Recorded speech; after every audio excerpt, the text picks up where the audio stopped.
मुच्यते पूर्णस्य पूर्णमादाय पूर्णमेवावशिष्यते।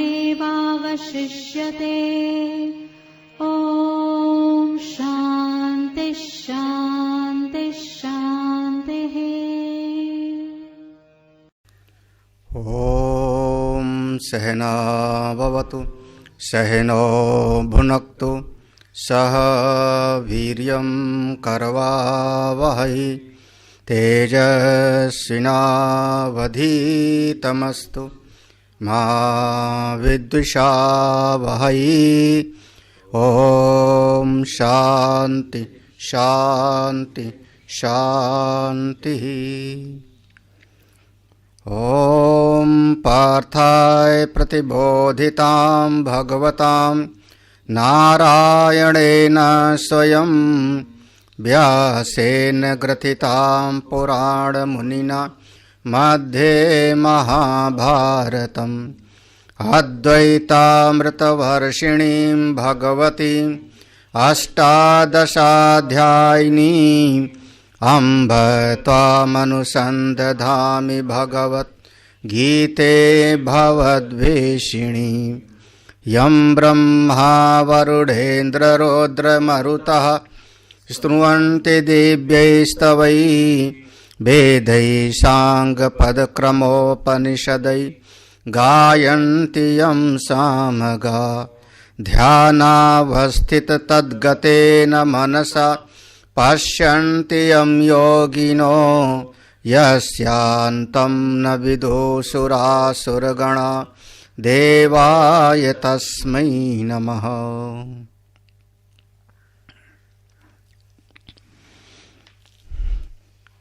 अध्यात्म विद्या केंद्र में दैया जी गीता चिंतन माला के अंतर्गत हम लोग श्रीमद् भगवद गीता के 6ठम अध्याय पर विचार कर रहे थे, जिसमें 7वें श्लोक तक हम लोगों ने स्वाध्याय किया था, विचार किया था।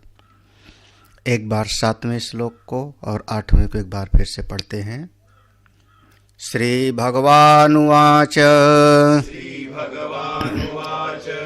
जितात्मना प्रशान्तस्य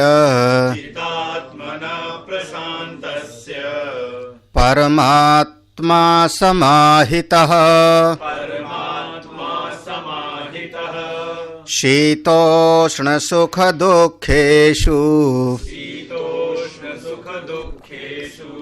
तथा मानापमानयोः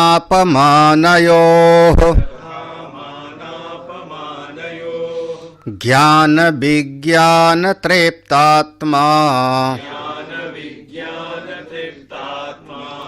कूटस्थो विजितेन्द्रियः युक्त इत्युच्यते योगी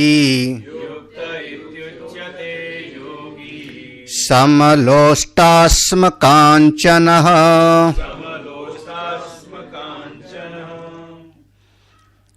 वह योगी युक्त है, युक्त इति उच्यते योगी, ऐसा योगी युक्त है। शुरुआत में भगवान ने कहा था योगारूढ़ है। जो योगारूढ़ होगा उसके लक्षण क्या हैं, हम अपने भीतर कब समझे कि हम योग पर आरूढ़ हो गए, हमारे भीतर ध्यान की स्थिति बन गई। तो कुछ लक्षण हैं, उन्हीं लक्षणों के द्वारा जाना जाता है। लक्षण प्रमाणाभ्याम वस्तु सिद्धि न तो प्रतिज्ञा मात्रेण। लक्षण के द्वारा किसी चीज की सिद्धि होती है, प्रमाण के द्वारा किसी वस्तु की सिद्धि होती है। केवल कहने से थोड़े कि हाँ मैं तो बहुत बड़ा ध्यानी हूँ, ध्यानाभ्यासी हूँ, केवल कहने मात्र से नहीं होगा। तो 7वें श्लोक में लक्षण बताया जितात्मनः, वह अपने कार्य करण संघात इस शरीर का वह विजय प्राप्त कर चुका है। प्रशांतस्य, अंतःकरण उसका हलचल रहित है, मन उसका परमात्मा से जुड़ा हुआ है और सर्दी गर्मी सुख दुख और मान अपमान में उसका मन बिल्कुल समत्व में बना रहता है। यहां कहते हैं ज्ञान विज्ञान तृप्तात्मा। अगला लक्षण है ज्ञान विज्ञान दोनों से जिसका अंतःकरण पूरी तरह से तृप्त है। पहला शब्द है ज्ञान। ज्ञान का अर्थ यहां पर लिया शास्त्रोक्त पदार्थानां परिज्ञानम। ज्ञान क्या है? अपनी मर्जी से किसी ने कुछ पढ़ लिया, कोई अपना इतिहास भूगोल पढ़ लिया, कोई बहुत बड़ा पीएचडी आदि कर लिया तो कह सकता है कि मैं तो बहुत बड़ा ज्ञानी हूं। लेकिन भगवान कहते नहीं, ज्ञानम शास्त्रोक्त पदार्थानां परिज्ञानम। शास्त्र में जैसा बताया गया है वैसे ही ठीक ठीक जिसको समझ आ गया बुद्धि में, उसका नाम है ज्ञान। तो ज्ञान की स्थिति है कि हमारी बुद्धि में विवेक में शास्त्र के बताए हुए विषय का ठीक ठीक बिल्कुल समझ हो, वह ज्ञान है। और विज्ञानम तो शास्त्रो तो ज्ञातानाम तथा एव स्वानुभव करणम। विज्ञान उसको कहते हैं जो शास्त्र में बताया है, जिसको हमने ठीक ठीक समझा है, उसका अब हम अनुभव कर लें, इसका नाम होगा विज्ञान। तो ज्ञान, और जैसे एक कोई बच्चा है, छोटा बच्चा है, छोटे बच्चे को मां ने डांटा, दीपक मत छू। उसने पूछा क्यों ना छुए? मां ने कहा दीपक छुएगा तो जल जाएगा, जल जाएगा तो फिर दर्द होगा। तो उसने सुनकर के समझ लिया कि दीपक छुएंगे तो जल जाएंगे और जलने पर दर्द होगा। ना तो जलना कैसे होता है ये उसका अनुभव नहीं है, और ना ही दर्द कैसा होता है ये भी उसका अनुभव अभी नहीं। मां के कहने से उसने मान लिया, तो इसका नाम हो गया ज्ञान। और किसी दिन अचानक उसका हाथ दीपक से जाके लग गया और हाथ जल गया। जब जल गया तो अब उसका हाथ जल भी गया, छाले पड़ गए और खूब जलन होने लगी, दर्द होने लगा। अब उसका हो गया विज्ञान, इसका नाम हो गया विज्ञान कि हां, जलने पर किस तरीके का दर्द होता है। जिसने कभी नहीं जला होगा उसको जलने का दर्द नहीं पता होगा। दांत का दर्द कैसा होता है वो जिसका हुआ होगा उसी को अनुभव होगा। हम लाख किसी को समझा देवें, वो सुन के मान लेगा, लेकिन जिसका अनुभव होगा उसी को पता होगा कि दांत कैसे दर्द करता है, हाँ, पेट में दर्द कैसे होता है। उसी प्रकार से शास्त्र में जो बताया गया है उसको गुरु मुख से, आचार्य मुख से श्रवण करके जान लेने का नाम हुआ ज्ञान। और जब उसकी अनुभूति हो गई तो उसका नाम हो जाता है विज्ञान। अब ऐसा समझ लो जैसे बालक है, यज्ञोपवीत संस्कार हुआ, यज्ञोपवीत संस्कार के बाद में उसको भेज दिया गया गुरुकुल में, जाओ तुम पढ़ो। गुरुकुल में जा करके उसने विद्या अध्ययन किया, तो वेद को उसने याद कर लिया ना। गुरुजी ने पूरा उसको वेद पढ़ाया, पुरुष सूक्तम पढ़ाया, नारायण सूक्तम पढ़ाया, रुद्री पढ़ाया, सब पढ़ाया, और पढ़ के उसने याद कर लिया, याद हो गया तो ज्ञान हो गया।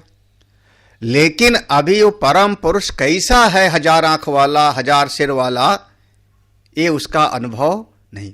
जब वो साधना करके उसका अनुभव कर ले कि हाँ वो आत्मा ही परम पुरुष है जिसके हजारों सिर है, तब जब अनुभूति हो जाएगी तो विज्ञान होगा।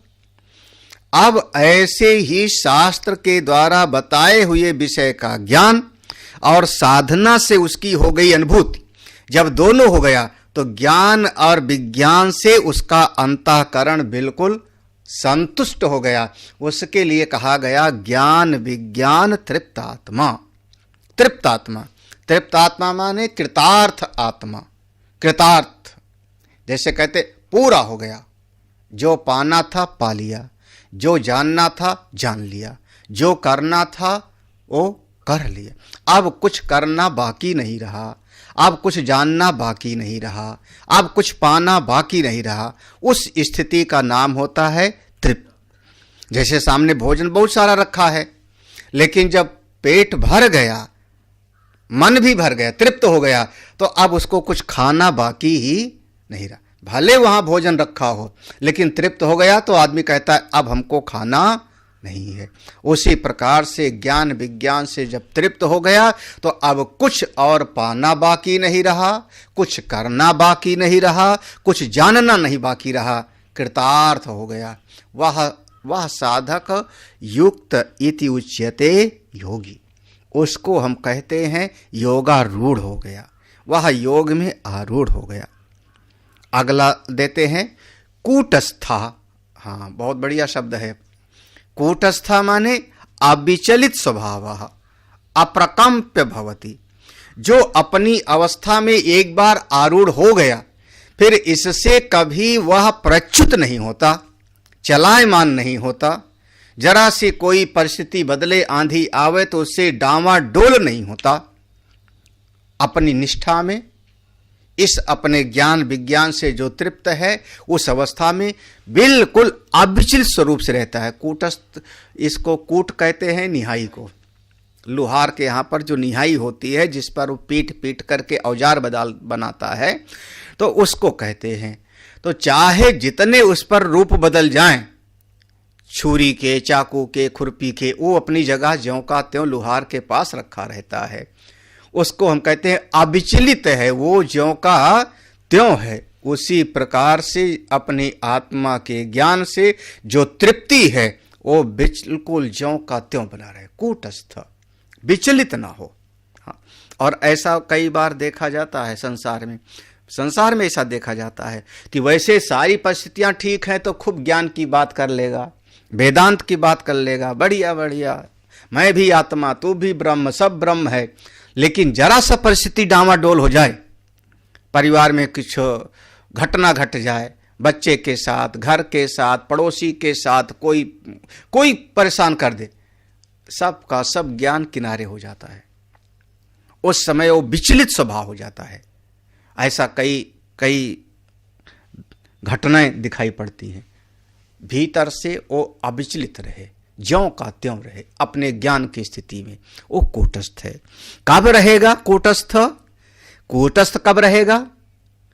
अरे जब भाई उसकी इंद्रियां हैं, आंख है, कान है, जब कान से बाहर की चर्चा ज्यादा सुनेगा तो धीरे धीरे प्रभाव थोड़ा बहुत तो बढ़ जाएगा। आंख से बाहर का दृश्य ज्यादा देखेगा तो थोड़ा बहुत प्रभाव बढ़ जाएगा। तो विजित इंद्रिय वही हो सकता है कूटस्थ जो इंद्रिय जयी हो, इंद्रियों पर जिसका विजय हो। जैसे पहले कहा था जितात्मनः, जिसने जीत लिया है वही ही हो सकता है। ऐसा कोई साधक होगा वह योगारूढ़ है, वह अपने योग में जाके निष्ठ हो गया है। विचितेंद्रिया, ऐसा योगी, ऐसी योगी की दृष्टि कैसी होगी जगत के प्रति? बाह्य जगत के प्रति कहा सम होगी। अभी दृष्टि है, ये तो उसके भीतर की स्थिति हो गई। ये तीनों ज्ञान विज्ञान तृप्तात्मा, कूटस्थ, विजितेंद्रिय, ये अंदर की स्थिति है, अंतःकरण की। जब व्यवहार करेगा तो व्यवहार में उसकी सम दृष्टि होती है। किस पर? सम लोष्ट अस्म कांचन, लोष्टास्म कांचन। तो लोष्ट अस्म कांचनानि, यहां पर कहा, यहां पर तीन दृष्टांत, तीन बात दिया। सम लोष्ट, लोष्ट माने जो है लोंदा। आप मिट्टी का एक लोंदा बना दो, मिट्टी का एक ऐसे बना करके जैसे कुम्हार बना देता है, तो वो मिट्टी का एक ढेला। आस्म माने पत्थर और कांचन माने सोना। तीनों के प्रति समदृष्टि हो। अब यहां पर बहुत सावधान रहना चाहिए। समदृष्टि होगी, समवर्ती नहीं होगा, समान व्यवहार नहीं करेगा।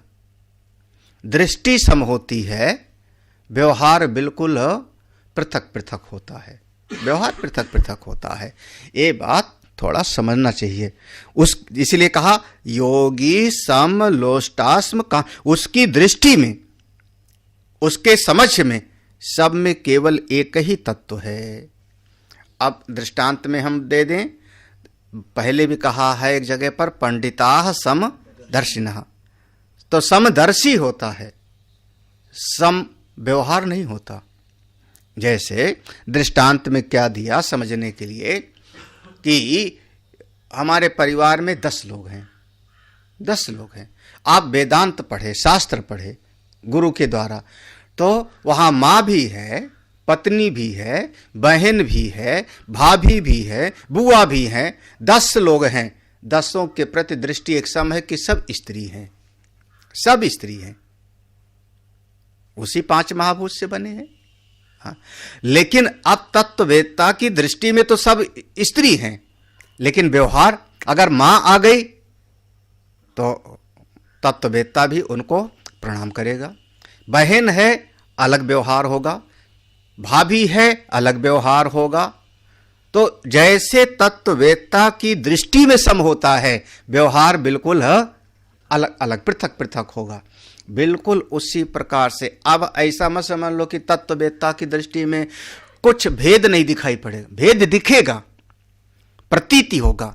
थाली में, अब तत्वज्ञानी की थाली में भोजन दे दो तो चावल को, दाल को सबको अलग अलग समझे ना कि ये दाल है, ये सब्जी है, ये चावल है, ये अलग अलग अगर ना समझे तो फिर उसकी दृष्टि में दोष होगा। देखेगा सब, खाएगा भी अलग अलग, रोटी को तोड़ करके सब्जी से लगा के खाएगा, व्यवहार तो ऐसा हुआ। लेकिन विवेक दृष्टि क्या है? भोजन है, भोजन की दृष्टि में सब में एकता हो गई।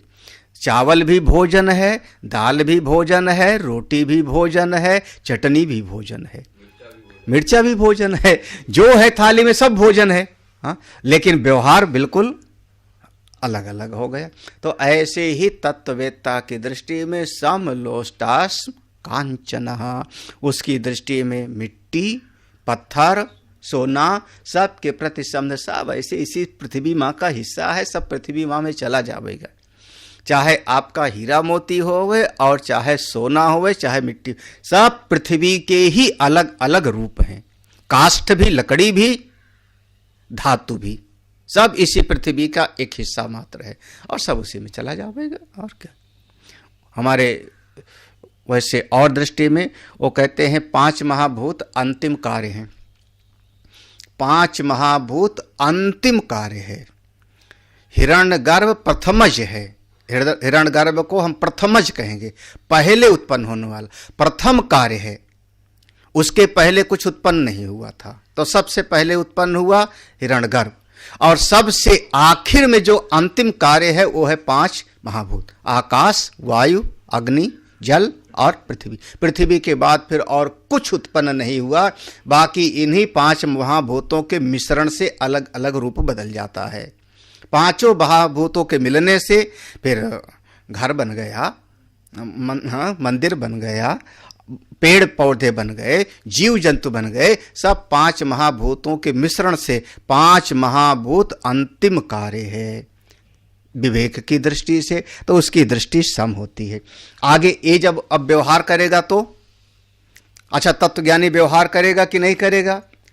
अगर कोई कहे कि तत्वज्ञानी व्यवहार नहीं करेगा तो हमारे शास्त्र की गुरु परंपरा कैसे चली? फिर जो हमारे शास्त्र की ज्ञान की परंपरा है, अब कोई ऋषि का अगर गुरुकुल चलता था और अपने शिष्य को पढ़ाते थे तो यही तो व्यवहार है। भगवान श्री कृष्ण और सुदामा को कह दिया जाओ समिधा ले आओ, लकड़ी इकट्ठा करके लाओ। गुरुकुल में गए, जाकर के लकड़ी लाया करते थे। भगवान राम के लिए कहा गया गुरु गृह गए पढ़न रघुराई, अल्पकाल सब विद्या पाई। अगर गुरुकुल में गए हैं तो वहाँ पर भोजन की भी व्यवस्था होगी, वहाँ रहने के लिए भी झोपड़ी आदि की व्यवस्था होगी, तभी तो गायें भी होंगी, उनको गाय को चारा भी दिया जाता होगा। तो जब व्यवहार में आए तब व्यवहार कैसा? तो कहा व्यवहार में 9 प्रकार के लोग दिखाई पड़ सकते हैं। 9 प्रकार के लोग व्यवहार में आपको मिल सकते हैं। जब आप दुनिया में काम करने चाहोगे तो 9 श्रेणी के लोग, उनके साथ उसका भाव कैसे होता है, इसी बात को आगे कहते हैं। तो आपको यहां गिनाया भगवान ने 9 प्रकार के लोग दुनिया में आपको मिलेंगे। हाँ, 9 तरह के लोग। किंच सुहृन् मित्र उदासीना मध्यस्थद्वेष्य बन्धुषु साधुष्वपि च पापेषु समबुद्धिर्विशिष्यते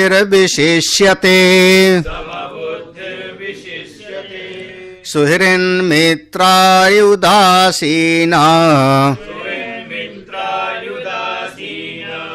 मध्यस्थद्वेष्य बन्धुषु साधुष्वपि च पापेषु समबुद्धिर्विशिष्यते।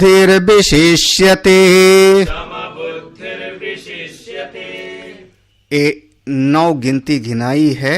सुरहित 1, मित्र 2, मित्र धन अरि, वहां पर अरि है, मित्र धन अरि माने शत्रु, उदासीन, मध्यस्थ, द्वेष्य बंधुष, द्वेष द्वेषी, बंधु, साधु और पापी।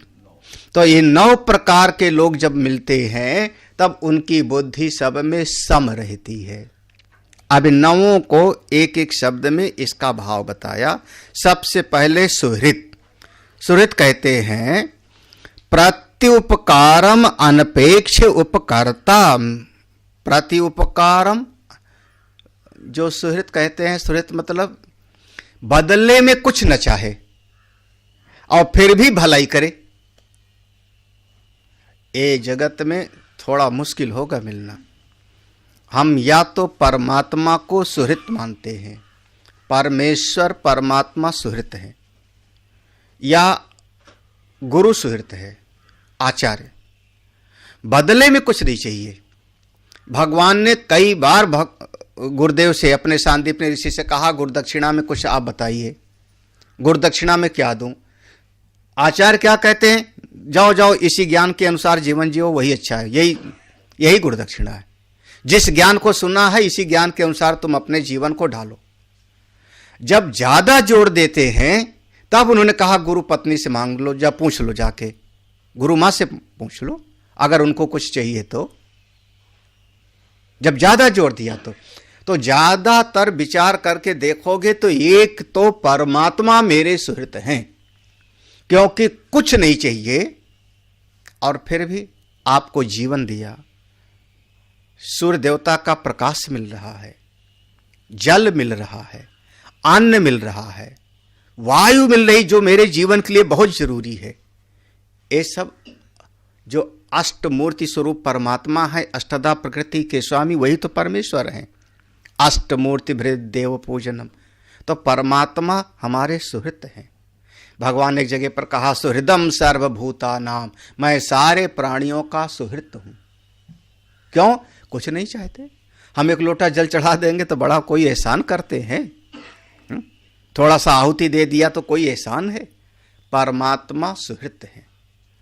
दूसरे आचार्य सुहृत हैं, गुरुजन सुहृत हैं। और इन दोनों के नीचे अगर और तीसरी श्रेणी में आए तो माता पिता सुहृत हैं। माता पिता सुहृत हैं। क्यों? क्योंकि माता पिता के चित्त में एक सबकॉन्शियस माइंड में, अवचेतन मन में एक सूक्ष्म भावना होती है कि मेरा बच्चा जगत में मेरा नाम रोशन करेगा, या बुढ़ापे में मेरी देखभाल कर लेगा, बीमार होंगे तो मेरा बच्चा मेरी देखभाल कर लेगा। तो ये जो सूक्ष्म भावना है भीतर, ये नीचे की तरफ ले आता है। केवल भगवान परमात्मा सुहृत हैं, संत सुहृत हैं, और ये जो भीतर एक छुपी हुई बात है कि मेरी बुढ़ापे में मेरी रक्षा कर लेगा, तकलीफ में मेरी रक्षा कर लेगा, बेटा मेरी देखभाल कर लेगा। श्रुति ने कहा कि पुत्रेण एव जय्या अयम लोकः, पुत्र से ही इस लोक पर विजय प्राप्त होती है। जो काम मेरा करना था नहीं कर पाए, मेरा पुत्र करेगा, ऐसा श्रुति भगवती में कहा है, उपनिषद में। तो आदमी पुत्र से कल्पना करता है कि वो काम करना था नहीं कर पाए, तो वहां पर एक छोटी सी भावना रहती है कि हमने अपने बच्चे को पाला पोसा तो ये हमारे समय पर काम आवे। इस वृत्ति के कारण तीसरे नंबर पर आ जाते हैं। माता पिता भी सुहृद है, बस छुपा हुआ है, थोड़ा सा है, बहुत ज्यादा नहीं। बाकी जगत में तो सब के सब मतलबी लोग हैं। सुहृद की संज्ञा में तो और कोई दिखाई ही नहीं पड़ता इस जगत में। इस जगत में सुहृद तो केवल ये। तो सुहृद इति कोई ऐसे हैं तो उनके प्रति उनका भाव ऐसा है। दूसरा है मित्र।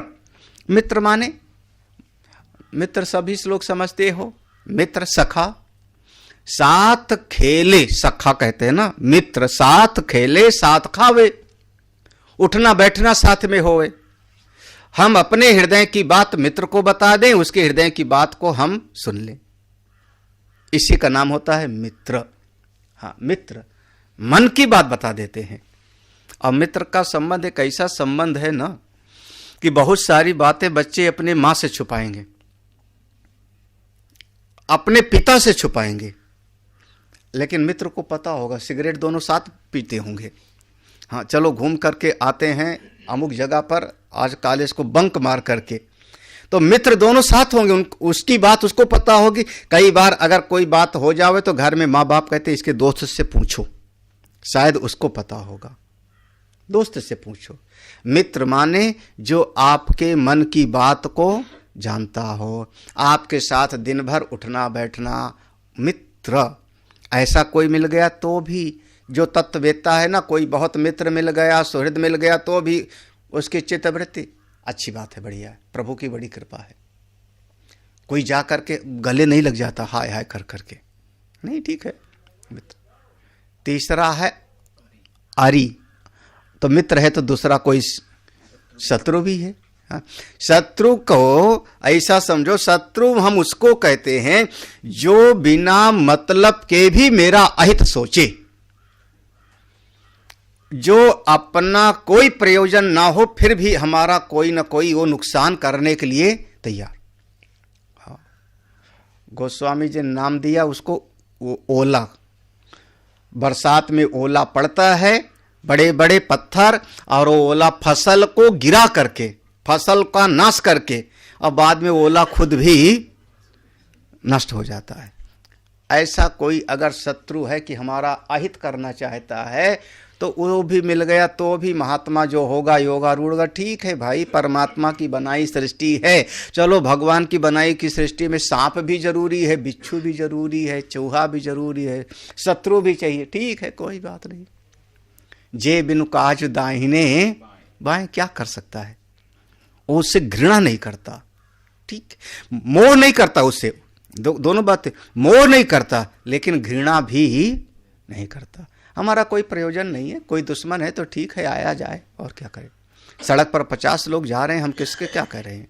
तो सुहृत, मित्र, आरी और अबाया उदासीन, ना शत्रु है और ना मित्र है।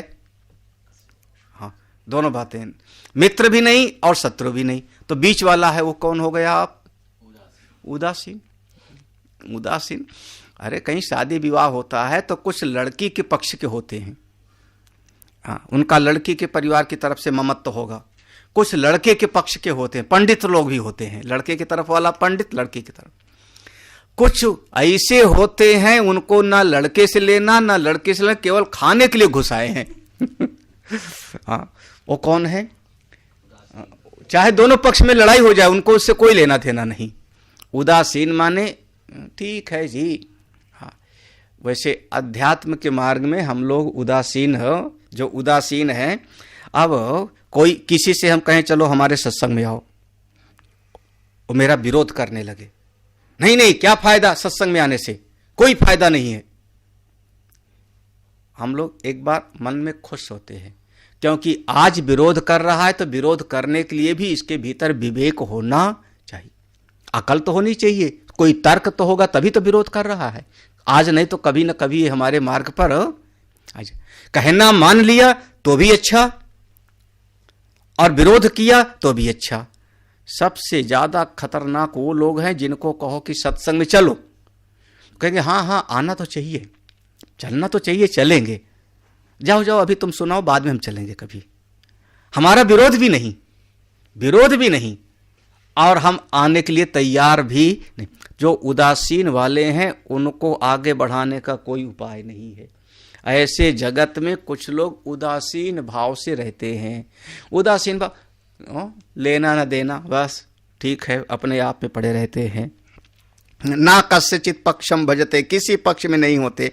हाँ, एक और होते हैं, दो लड़ जावे तो दोनों के बीच में सुलह कराने वाला भी होता है कोई ना कोई।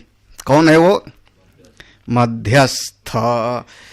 दो विरोधी लोगों के बीच बिचौलिया करने वाला, बचाव करने वाला। दो बच्चे लड़ जावें, दो बच्चे लड़ गए तो बीच में मां आकर के दोनों बच्चों के बीच में समझौता कराती है। हाँ, और दोनों का हितैषी है। हाँ, ऐसे कह लो, दोनों का हितैषी है। भैया लड़ो मत, लड़ने में तेरा भी नुकसान होगा, तेरा भी नुकसान होगा, मत मुकदमा करो। दोनों के बीच में आकर के सुलह समझौता कराने वाला, दोनों का भला चाहने वाला, उसको हम कहते हैं मध्यस्थ। और देश माने, हाँ, आत्मनः अप्रिय, ऐसा शब्द कहा, आत्मनः अप्रिय। मेरा जो है, मुझको देख के जले जिसको। कई लोग कहते हैं उसको देख करके हमारा आधा किलो खून जल गया, उसको देखते ही हमारा जो है खून सूख गया। अरे राम राम, पता नहीं कैसे खून सूख जाता है। लेकिन इस जगत में होते, गिनते जाना, देखो भगवान ने गिनाया। ऐसे लोग भी दुनिया में तब भी रहे होंगे, तभी तो भगवान ने गिनाया। अभी भी हैं, अभी भी आपको देख करके कोई ना कोई जलने वाले तो होंगे। भले आप किसी का कुछ बिगाड़ नहीं रहे हो, कुछ उनका नुकसान नहीं कर रहे हो, हमको तो लाल कपड़ा वाले देख करके पता नहीं क्या हो जाता है कुछ। ऐसे संसार में लोग होंगे, ऐसे कहते ये महात्मा लोग काम के न काज के, दुश्मन अनाज के। हाँ हाँ, नल्ले स्वामी महात्मा किसी काम के नहीं, है ना। बताओ, ऐसे लोग मिल जाएं तो अभी तत्व बेहतर। ठीक है महाराज, हाँ, हमको देख के तुमको जलन होने लगा ना, हमारा चेहरा तुमको पसंद नहीं, कोई बात नहीं, ठीक है, तुमको भी, तुम्हारी भी दुनिया में जरूरत है। एक है बंधु संबंधी इति एतेषु साधुषु शास्त्र अनुवर्तिषु।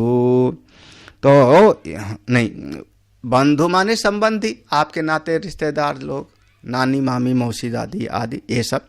साधुष्वपि माने साधु किसको कहा? जो शास्त्र के अनुसार वर्तन करता है उसी को कह दिया साधु। देखो, कपड़े से नहीं कहा, लाल पीला कपड़ा नहीं कहा। साधुष माने शास्त्र अनुवर्तिषु, जो शास्त्र के अनुसार व्यवहार करता है उसी को हम कहते हैं। अपिच पापेषु, अब देखो पापी कौन? प्रतिषिद्ध कारीषु, जो शास्त्र से विरुद्ध चलता है वो कौन हो गया? पापी। ये पूरे के पूरे 9 गिना दिया। सर्वेषु एतेषु समबुद्धि कहा किम कर्मा इति अव्यावृत बुद्धि इत्यर्थः। इन सब के प्रति देखो, सर्वेषु एतेषु, ये जितने 9 गिनाया, इन 9 के प्रति वो तत्व ज्ञानी की दृष्टि बिल्कुल समान रहती, समबुद्धि। किम कर्म, हमको क्या करना है, हमको क्या करना है, ये जैसा करना है इसको करे अपना, जो जैसा करेगा वैसा भरेगा, तू क्यों हो तो उदास। हाँ, कबीरा तेरी झोपड़ी गलकटियन के पास, जो करे सो भरेगा, तू क्यों हो उदास, तुम क्यों परेशान हो। अरे वो पापी है, जाके बकरा काटा है, काटे, वो मुर्गा काटा है, काटे, हमको क्या करना। हमारे भीतर तो ऐसा कोई ना, उससे कोई राग है ना द्वेष है। समबुद्धि का मतलब अपनी महिमा में रहते हैं, ठीक है, आया राम गया राम। अब कोई गलत तरीके से सड़क पर आता है और आकर के हमको बिना मतलब के 2 गाली सुना जाता है, हमको देख के जलता है, जल ले, द्वेष करता है, हमको देख के भी जलने वाले होंगे। हाँ, ये जगत में बहुत, समाज में इस प्रकार के लोग तब भी थे, हाँ, अभी भी हैं। और भगवान को स्वयं देख करके ये शिशुपाल जलता था ना, तभी तो 100 गाली देता है। दुर्योधन आदि देख करके तो, हाँ, बिना किसी मतलब के। ये जगत में सब तरह के लोग हैं, सब तरह के लोग हैं। हाँ, योग रूढ़ा नाम सर्वेशाम अयम उत्तमः। जितने योगारूढ़ होते हैं, योग में आरूढ़, ऐसे लोगों में ऐसी दृष्टि वाला सर्वोत्तम होता है। ऐसी दृष्टि बन जाए तो समझना कि आप असली योगी हो। यही असली योगी है। कितने घंटे आप ध्यान में बैठ लेते हो अलग बात है। तो दो स्थिति हो गई। जो साधना में प्रयास कर रहा है उसकी आंतरिक स्थिति कैसी है, ये वर्णन किया भगवान ने 7वें और 8वें श्लोक में, और 9वें श्लोक में उसका व्यवहार कैसे होता है ये वर्णन कर दिया। जब अपने आप में रहता है तो प्रशांत आत्मा, विगत भी ऐसा रहता है। जब व्यवहार करता है तो समबुद्धिर विशिष्यते, दोनों तरीके से।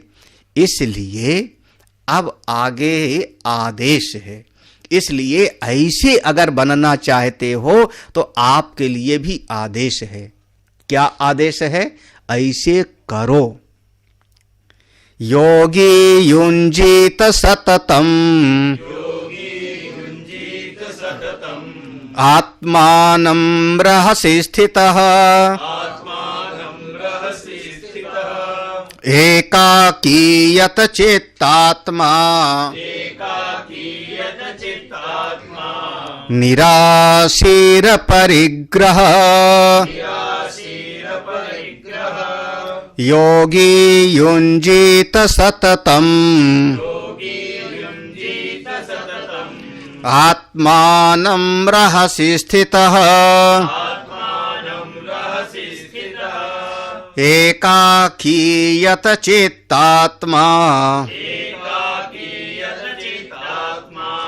निराशीर परिग्रह। योगी ध्यायी, जो योगी है, योग में आरूढ़ होना चाहता है, वो युञ्जीत, युञ्जीत माने सततम युञ्जीत, यानी हमेशा हमेशा अपने चित्त को जोड़ के रखे।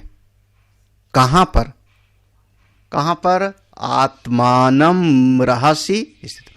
आत्मानं माने अंतःकरण के भीतर। आत्मानं माने अंतःकरण, अपनी अंतर्मुखता में रहे। सीधा सा अर्थ है योगी सततम आत्मानं युञ्जीत। योगी हमेशा अंतर्मुखी बना रहे। सततम माने हमेशा, सदैव, आत्मानं अपनी आत्माकरण की तरफ वो मुड़ा रहे। बहिर्मुखता में ना रहे, अपितु अंतर्मुखता में रहे। उसको अंतर्मुखता अच्छी लगे। व्यवहार उतना ज़्यादा ना करे, जितना जरूरी है उतना ही करे, अनावश्यक ना करे।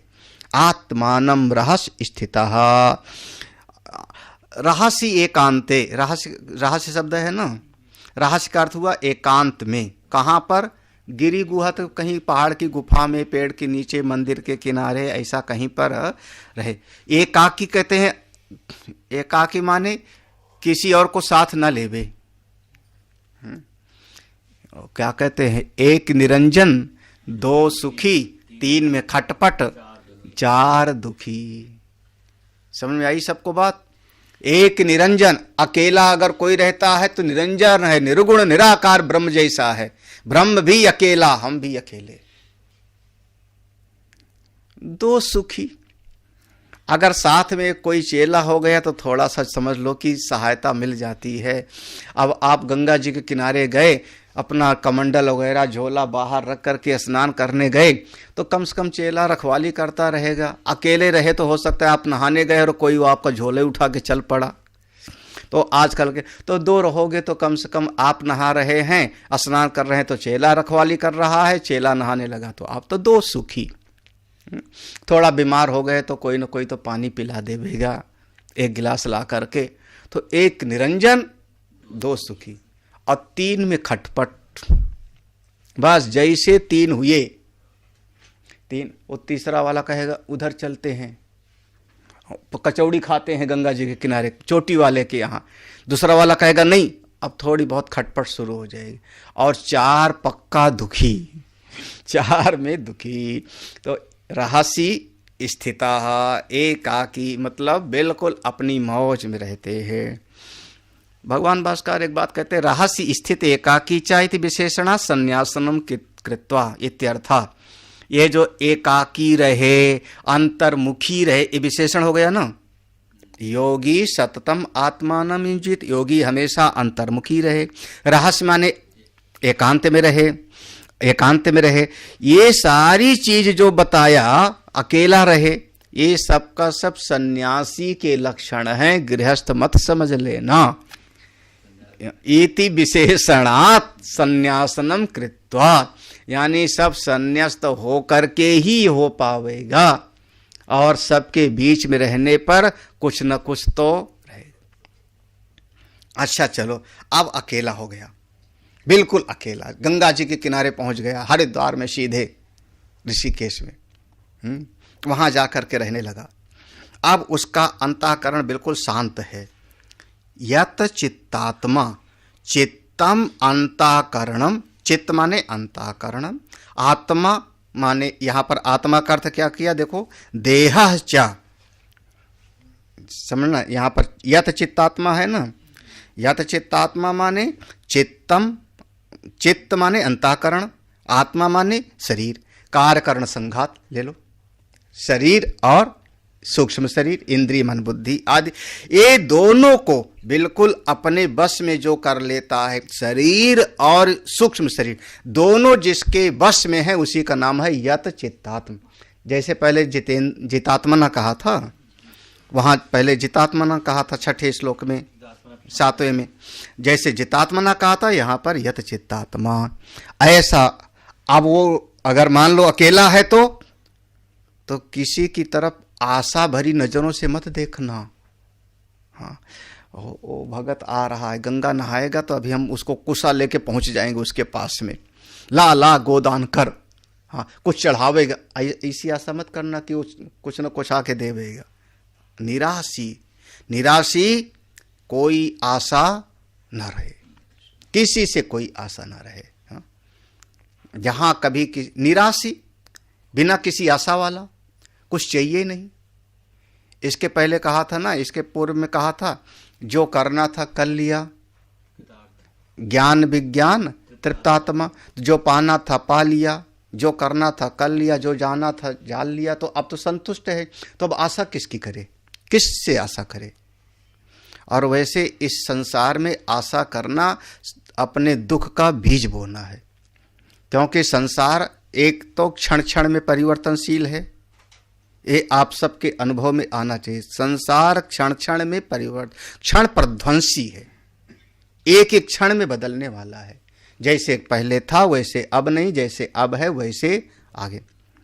तो ये जो बदलने वाला है उसमें कैसे आप आशा बनाते हो, कैसे आपकी पूरी होगी? और दूसरी बात है, ये संसार तो मिथ्या है, झूठा है, तो झूठे जगत से आप आशा बनाओगे तो दुखी होगे। जगत से काहे की आशा बनाना? और संसार से आशा करना यानी अपनी पूर्णता का बोध नहीं।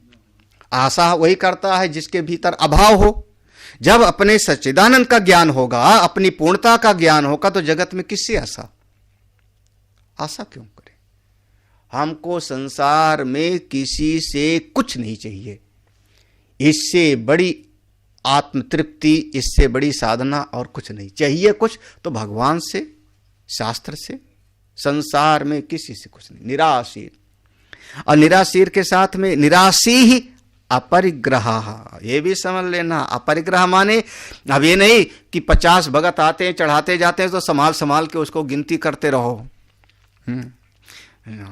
वो संत लोगों का स्वभाव होता है, संतों का स्वभाव हमने देखा है। उनको मिलता है तो चलो भंडारा कर दो, ऐसा नहीं कि नहीं मिलता, खूब मिलता है। वो मिला, अरे 50 महात्मा को बुलाओ, आज भंडारा करने का मन है, खीर खिलाने का मन है, रसगुल्ला खिलाएंगे। मिला खर्चा हुआ, मिला खर्चा हुआ। अपरिग्रह, ये अपरिग्रह शब्द इसको देखो कह दिया, संन्यासित्वे अपि त्यक्त सर्व परिग्रह संयुंजित इत्यर्थ। संन्यासित्वे, संन्यास लेने के बाद भी, संन्यासित युक्ते अपि, संन्यास लेने के बाद भी कभी कभी दिखाई पड़ता है कि कोई कोई सन्यासी भी खूब इकट्ठा करते हैं। इसलिए भगवान ने कहा त्यक्त सर्व परिग्रह, ज्यादा संग्रह मत करो, ज्यादा इकट्ठा मत करो। ऐसा अगर रहोगे तो निश्चित रूप से आप योगारूढ़ हो जाओगे, आपका ध्यान लग जाएगा। ऐसा कई घटनाओं में संतों के साथ हुआ है। अब एक गुरु और चेला जा रहे थे, वो चेला बार बार ध्यान में बैठे, ध्यान लगे ना उसका, चेला बार बार ध्यान में बैठे, गुरुजी बार बार समझा में ध्यान कर ध्यान कर, ध्यान में बैठे लगे ना। एक दिन वो चेला कमंडल लेके नित्य क्रिया के लिए जंगल में गया तो गुरुजी ने उसका पोटली टटोली, तो उसमें 8-9 असरफियां रखी थी। वो घर में से छुपा के चला था कि साथ में कभी काम आएगा, रखा था। गुरुजी ने उसकी वो असरफी वाली पोटली कुएं में फेंक दी। अब वो वहां से आया, स्नान वगैरह करके अपनी पोटली वगैरह आसन वगैरह चला करके फिर बैठा, तो पोटली को संभालने लगा। उसमें देखा कि जो कड़ा कड़ा सा था वो दिख नहीं रहा। वो बार बार देखे, गुरुजी दूर बैठे देख रहे थे, ढूंढना शुरू कर दिया। जब नहीं दिखा तो विक्षिप्त गुरुजी ने कहा क्या ढूंढ रहा है? जिसको ढूंढ रहा है वो हमने फेंक दिया, नदी में गया, कुएं में गया। वो एक बार तो तड़पा उसने, जो है गुरुजी को ही उल्टा सीधा जो है सोच लिया। लेकिन दूसरे दिन जब ध्यान में बैठा तो अब संभालने के लिए कुछ रहा ही नहीं, तो अब उसका ध्यान लग गया। जब जिसके पास बहुत ज्यादा होवेगा फिर उसको संभालने की चिंता करनी पड़ती है। इसलिए कहा त्यक्त सर्व परिग्रह। अगर ऐसा है तो आपका ध्यान लग जाएगा। अब आगे कहते अथ इदानीम योगम युञ्जतः आसन आहार विहारादीनाम योग साधनत्वेन नियमो वक्तव्यः। अब इदानीम आगे योगम युञ्जतः, योग में जो अभ्यास में लगा हुआ है उसके लिए आसन कैसा होवे, आहार भोजन कैसा करे, विहार चले फिरे कैसे, ये सब योग का साधन है, तो इसको भी बताना चाहिए। योग के जो नियम हैं वो भी समझाना चाहिए। इसके लिए फिर प्राप्त योग लक्षणम, अब जो योग को प्राप्त हो गया उसके लक्षण क्या हैं, फिर इस योग के साधन पे चलेगा तो उसका फल क्या है, ये सब भी बताना चाहिए। देखो कितनी चीजें, इस योग के मार्ग पर चलने का साधन कौन कौन, आसन आहार विहार, साधन कैसा हो ये नियम बताना चाहिए। फिर जो योग में सफल हो गया उसके लक्षण क्या हैं, ठीक है, उसके लक्षण क्या हैं, और इस योग का फल क्या है, ये तीनों चीज को बताना चाहिए। इसलिए आगे का प्रसंग शुरू करते हैं। तो ये तीनों चीज को आगे बताएंगे। सबसे पहले आसन, सबसे पहले आसन, तो 3 श्लोक में आसन की बात बताते हैं। शुचौ देशे प्रतिष्ठाप्य स्थिरमासनमात्मनः नात्युच्छ्रितं नातिनीचं चैलाजिनकुशोत्तरम् तत्रैकाग्रं मनः कृत्वा यतचित्तेन्द्रियक्रियः उपविश्यासने युञ्ज्यात् योगमात्मविशुद्धये।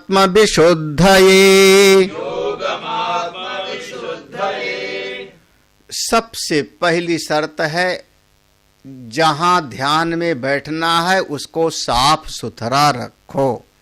शुचौ देशे प्रतिष्ठाप्य, शुद्ध देश में, कमरा शुद्ध होवे, घर में होवे, पूजा का स्थान होवे, या जहां भी आप नदी के भी किनारे गए स्नान करके तो कम से कम जहां ध्यान करने के लिए आसन लगा रहे वो स्थान को थोड़ा झाड़ पोंछ तो लो। अगर बगल में गंदगी पड़ी होगी तो वहां ध्यान कैसे लगेगा। अब थोड़ा सा विवेकते माने थोड़ा सा भीड़ भाड़ वाले में जगह में कैसे ध्यान करोगे। थोड़ा सा जो है पूजा घर अकेला होवे या एकांत का स्थान ढूंढ लेना चाहिए। तो ऐसे एकांत स्थान में स्थिरम आसनम आत्मनः, इस प्रकार से वहां पर आसन को स्थिर करके बैठे, आसन अपना स्थिर करके बैठे। कहां पर? एकांत स्थान में। एकांत स्थान हो, शुद्ध स्थान हो, वहां पर आसन स्थिर करके बैठे। अब वो आसन किस पर बैठे? बिछाने के लिए क्या हो? तो बिछाने के लिए कहा चैल अजिन कुश उत्तरम। यहां पर ऐसा थोड़ा सा, इसलिए भगवान भाष्यकार ने कहा कि पाठ क्रमाद विपरीतः अत्र क्रमः चैलादीनाम। यहां पर नीचे देख लेना, पाठ क्रमाद, पाठ कर पहले नीचे से चलो तो बैठ जाओगे, फिर आसन कैसे बिछाओगे। स्थिरम आसनम आत्मना कहा ना, तो पहले बैठ जाओगे तो कैसे आसन बिछाओगे। तो पहले भैया आसन बिछा लो। कैसा आसन बिछाओ? किस तरीके का? चैला अजिना और कुश उत्तरम। यहां पर अब चैलम माने जो कोई वस्त्र है आपके पास में, सूती वस्त्र है, ऊनी वस्त्र है, कोई ऐसा वस्त्र है, कोई वस्त्र है। अजिन माने कहते हैं आपके पास मृग चर्म वगैरह हो, कुछ हो तो मृग चर्म हो या व्याघ्र चर्म लोग रखते थे महात्मा लोग। कुछ नहीं तो कुश का आसन तो ले ही लो। कुश उत्तरम, ये सब को एक एक करके जो है बिठाओ। अगर आपके पास है जो आसन है, वस्त्र है, सूती वस्त्र है, ऊनी वस्त्र है, नहीं तो कंबल है। हाँ, इतना ध्यान रखना कितना मोटा आसन बिछाएं, कितना मोटा।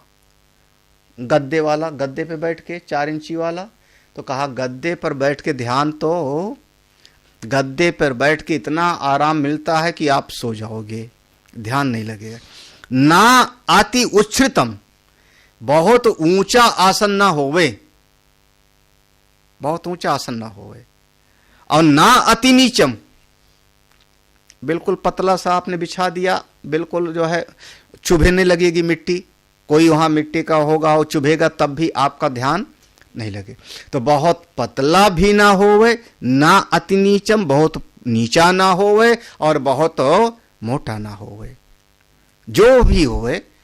कंबल बिछा लो। मृग चर्म तो अब आजकल तो लेके चलना भी आपको अपराध है, सजा में जो है आपको पकड़े जाओगे। अब हम लोग तो मृग चर्म जो है खरीदना भी चाहो तो आपको मिलने वाला नहीं है, आजकल जो है वो मुकदमा हो जाएगा।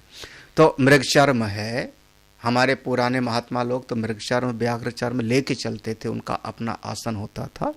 तो कंबल सबसे बढ़िया, कुश का आसन सबसे बढ़िया, ये सब बिछा करके, बहुत मोटा नहीं बहुत पतला नहीं, उसके ऊपर आसन बिठाओ। स्थिरम, अब आसन कैसे लगाओ? बिल्कुल स्थिर हो, हिलने डुलने वाला ना हो। सबसे बढ़िया सुखासन माना जाता है, उसी आसन में ज्यादा देर तक बैठ पाओगे। पालथी मार के बैठोगे तो जैसे पालथी मार के एक पांव को ऐसे करके बैठ लिया तो इसमें दर्द होगा, ज्यादा देर तक नहीं बैठ सकते हो, ज्यादा देर तक नहीं बैठ पाओगे।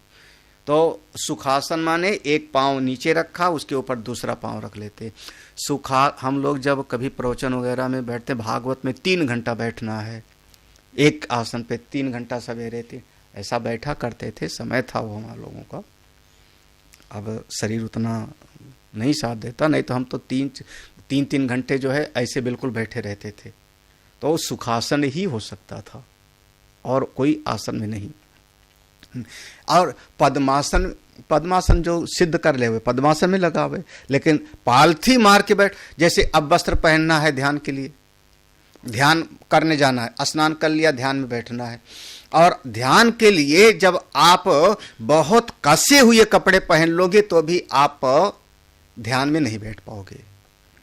ऐसा वस्त्र जो शरीर से चिपका हुआ रहेगा, बहुत कसा हुआ कपड़ा पहन लोगे तो वो शरीर में एक प्रकार की एनर्जी को जनरेट करेगा, रजोगुणी शरीर होगा, फिर आपका मन शांत नहीं होगा।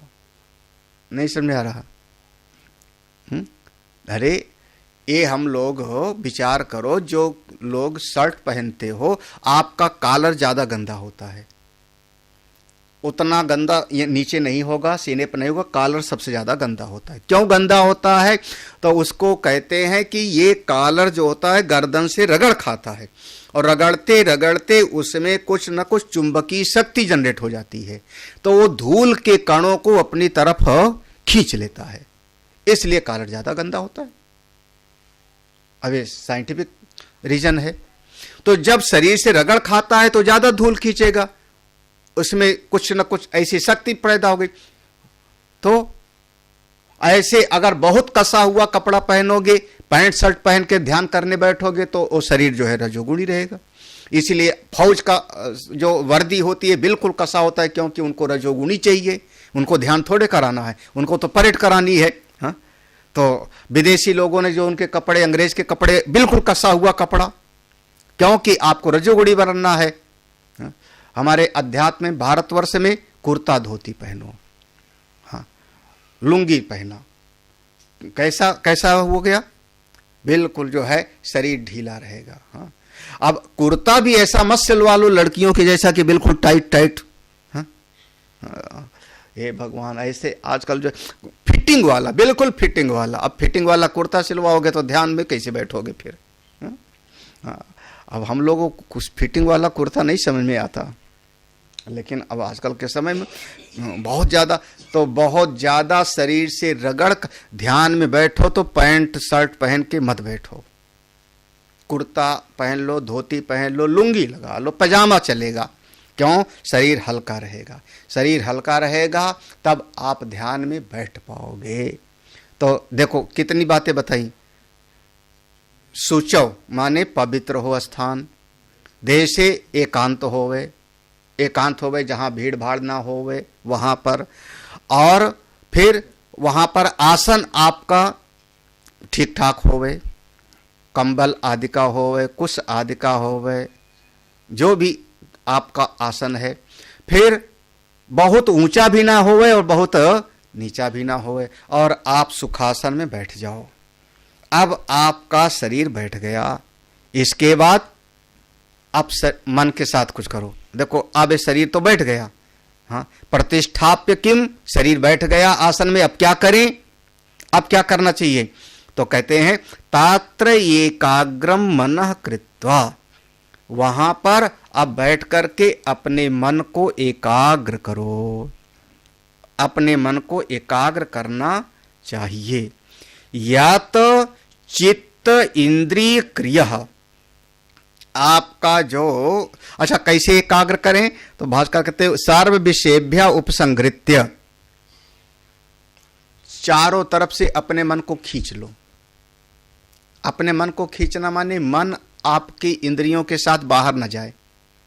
आंख जैसे बाहर जाती है, रूप रंग देखती है, कान शब्द सुनता है, मन को कहीं इंद्रियों के साथ बाहर मत जाने दो, भीतर ले आओ, एकाग्र कर लो।